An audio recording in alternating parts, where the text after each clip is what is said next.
Yes, I know, Black Ops. I don't believe it myself. Anyways, I decided I'd throw in Black Ops today, and I spent about an hour trying to figure out why it was impossible to kill anyone. But once I figured out, that I have to pull the trigger once every like 3 years, and that it takes like 8 bullets to kill somebody, I started to have a bit of fun, but I don't know.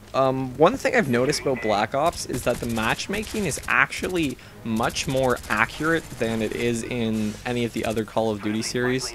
And what I mean by this is that it actually manages to put me with people on a similar skill level to me, and this makes it kind of hard to go like 50-0.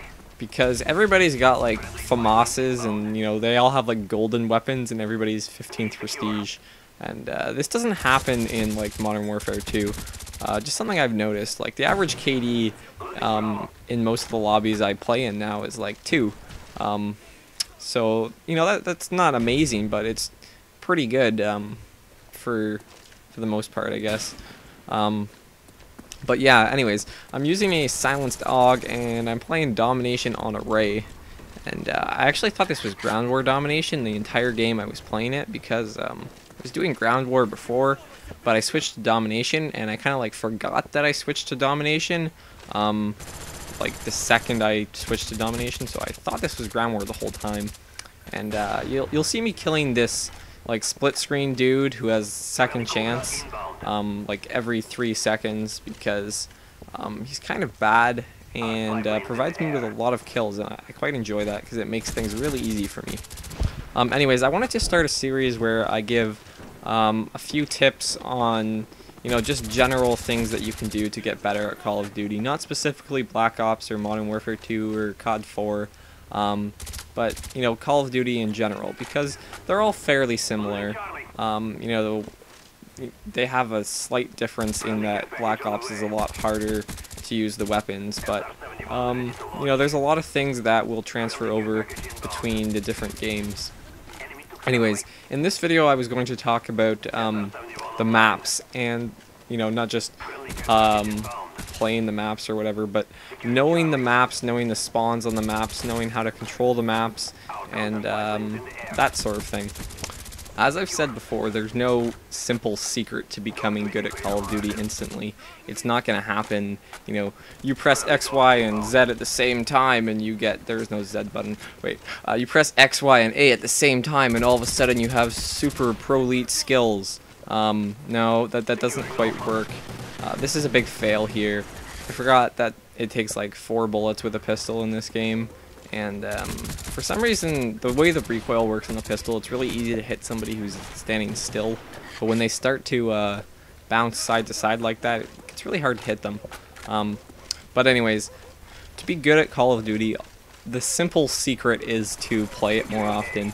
But there's a couple of things I can tell you to help you improve, other than just playing more, and try to challenge yourself when you play more. Try to get good scores. Try to win. Try to I don't know, do well, and that'll help you. If you're just screwing around trying to like quick scope, you're probably not going to get a whole lot better.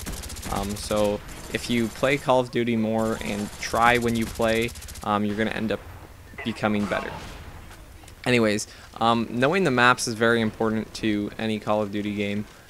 This simply comes with experience, but there's other things you can do to help you learn the maps faster. You want to always take note of spawns, and spawns in different situations. Not only where the enemy spawns, but where you spawn. So, for instance, if you have, right now my team has A and C, but we don't have B. Generally, you want to hold A and B or C and B in a domination game. But when the enemy's only flag is B, what usually tends to happen is that the spawns get random. But it's not completely random. You can sort of predict them. The same situation happens now when you have all 3 flags. What tends to happen in these two situations is the spawns become more team deathmatch-like, and the enemy tends to spawn where your team isn't. So another very important thing to being good at Call of Duty is to pay attention to the minimap. This not only tells you where enemies are when they shoot without a silencer, but it tells you where your teammates are. And by looking at where your teammates are, you can predict where the enemy isn't. Because the enemy doesn't tend to spend very much time near your teammates. Generally, they see each other and they kill each other. So if your teammates are in an area, you can be fairly certain that the enemy is not there. Or if they are there, they're a bit of a distance away, if that makes any sense. Also, it's usually fairly safe to assume that your teammates are facing the enemy. So you can look at the little triangle, look which way generally they're facing, and this will tend to point you towards the direction of the enemy team. It doesn't always work. If you have a really bad team, they might have no idea what they're doing. But if you're looking at the kill feed, your team's getting kills, and you're seeing that they're all facing one direction, or one specific area, then you can tell that that's where the enemy team is currently spawning. So that's very helpful. But generally, knowing things about the map is very important. Knowing the spawns for, say, team deathmatch, domination, maybe free-for-all if you play that. Whatever game type you play, you want to take note of the spawns. You want to take note of where you spawn when, say, the enemy has all 3 flags, or when the enemy has C and B, or when the enemy only has A. And then you can reverse that for different situations. I spawned here when the enemy had B and C. Now my team has B and C, so the enemy is going to be spawning where I spawned before. So just things like that will really help you out. Obviously, having Blackbird gives you a huge advantage on knowing where the enemy is, but you don't always get that benefit. Another important thing to do is to learn the common hotspots. And hotspots are where people spend most of their time. It's not necessarily where they camp, although it's important to know where people tend to camp too. But to know where most of the gunfights take place is very important, and to know where the choke points are in the map is also very important, because you want to kind of be cautious around that area. Once again, I die with my pistol out. Both of my deaths this game, I think I only have 2, are when I'm using my pistol. So that's unfortunate for me. I should stop doing that. But I think I ran out of ammo there. Didn't have much of an option.